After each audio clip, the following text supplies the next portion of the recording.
Por que o borderline não se relaciona bem com as pessoas? Olá, meu nome é Rodrigo, sou psicólogo e trabalho com psicanálise. O chamado paciente que possui transtorno de personalidade borderline ou pacientes limites, de fato tem muita dificuldade de se relacionar com as pessoas. Mas isso é explicado em virtude do quadro.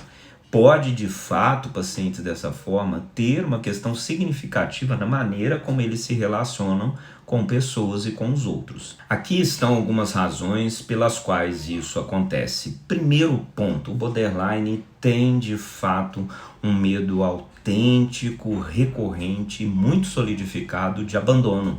Pessoas borderline têm um medo intenso de serem abandonadas ou deixadas sozinhas, desalentadas a qualquer momento. Esse medo pode levar a mudanças extremas de comportamento da noite para o dia em seus relacionamentos. De um namorado que parecia perfeito, o borderline passa a encontrar o seu maior inimigo.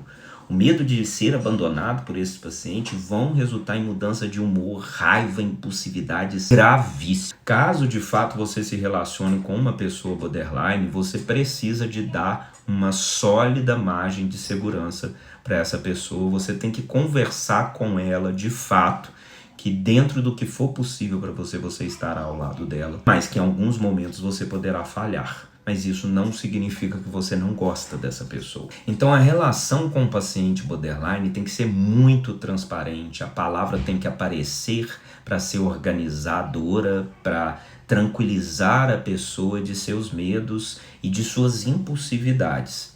Segundo, há de fato uma idealização ou desvalorização desses relacionamentos. Então, o borderline, no início de um relacionamento, ele vai colocar o seu parceiro ou a sua parceira como um exemplo máximo de perfeição, de um herói, de uma heroína, de uma pessoa que ela nunca encontrou na vida.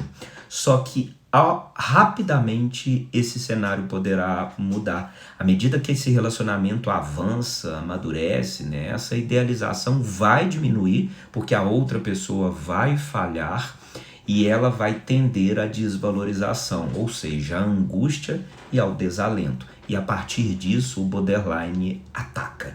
Ataca no sentido aqui de alguma questão emocional, de brigas, de gritos, de discórdias, de cenários muito drásticos. Isso é real também.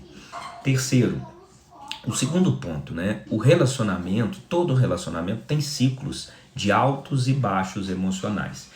E o paciente que tem borderline, ele tem dificuldade de lidar com esse ciclo de altos e baixos, de acertos e de desacertos. Então o borderline, ele vai idealizar de cara aquela relação, vai lhe parecer no início da relação a relação mais perfeita e maravilhosa de sua vida, até que ela descobre que essa relação não é assim tão perfeita e ela abre um movimento de desvalorização, focando sobretudo nos aspectos negativos daquele parceiro.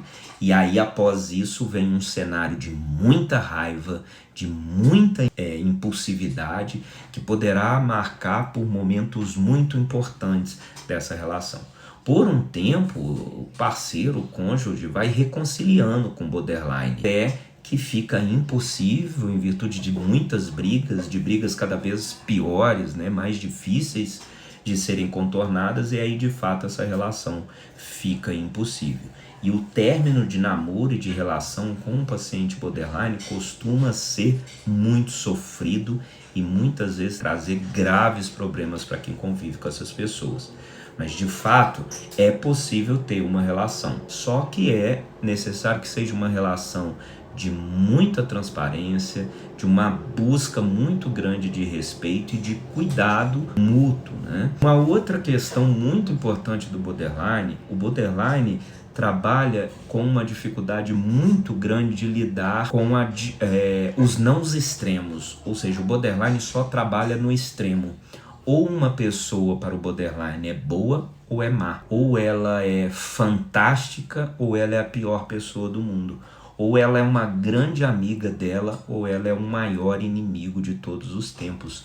O borderline faz uma clivagem psíquica, que a gente chama, né, que é uma espécie de uma proteção psicoemocional que acaba afastando ele de relações com outras pessoas. Porque na vida real a pessoa pode ser boa, mas ela também pode ter defeitos graves, né? Uma pessoa pode ser má, mas ela também pode ter qualidades muito bacanas. Então, a clivagem psíquica de uma elaboração da realidade, né, da forma de lidar com os objetos da vida, é uma posição muito angustiante, porque a pessoa vai ter que sempre se encaixar em dois opostos, né, um oposto do outro.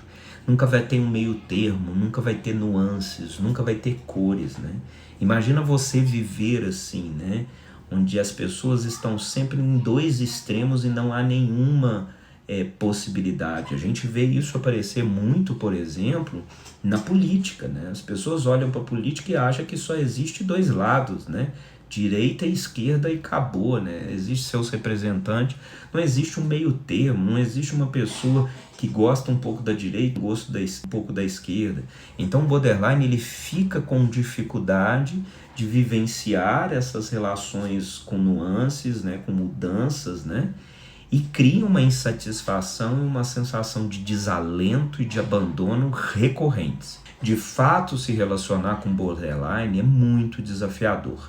Caso você se relacione, seja de que ordem for, como pai, como filho, como cônjuge, busque ajuda. O borderline ele precisa de rotina, de uma vida muito equilibrada, de um entorno social muito equilibrado para lhe dar suporte, mas também precisa de ajuda profissional multidisciplinar. O paciente borderline vai precisar com toda certeza de tratamento psiquiátrico e de psicoterapia.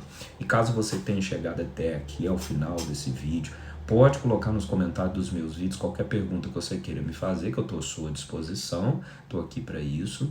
E caso você queira conversar comigo sobre terapia, sobre fazer análise, me chama no privado, vamos junto cuidar da sua saúde mental. Um grande abraço, tchau, tchau.